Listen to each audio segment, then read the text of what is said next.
From the makers of iBorn, Hummingbird feeders. Check online for further detail about your product. This is a lavender purple color feeder, a Hummingbird feeder. Now, what we're going to do is unbox it and show you what you get inside. We have an instruction guide.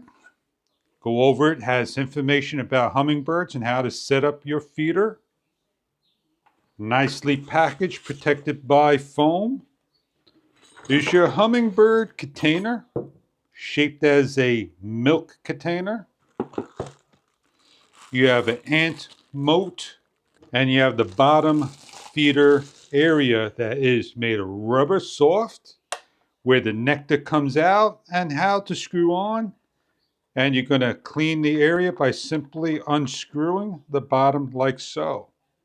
Just simply lift up and off and back on. In order to assemble, turn the screw area upside down and twist on.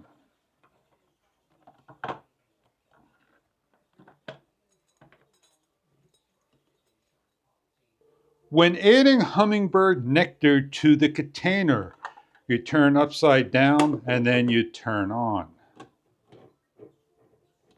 Fill with nectar of your favorite flavors for your hummingbird. Turn on and quickly turn upside down. As the nectar goes into the container area, and the hummingbirds now can come to the areas and feed.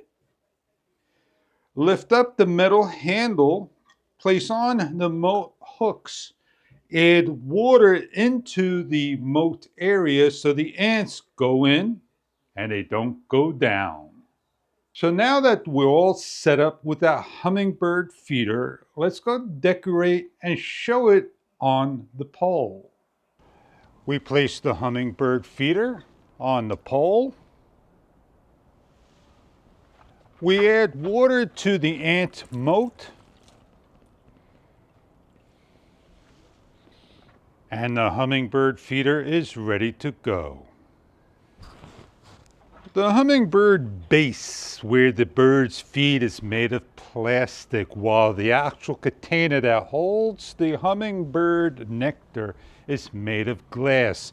It's made of metal around the area and metal hooks on the moat with the plastic holder on top that collects the water that the ants will come down, that will not be able to go past the moat and water. The iBorn hummingbird feeder dresses up the pole, bird feeders from iBorn, and other hummingbird products. I hope you enjoy your hummingbird feeder from iBorn. Check online for further details about the makes and models you are after for your hummingbird needs. Enjoy your product if this is right for you.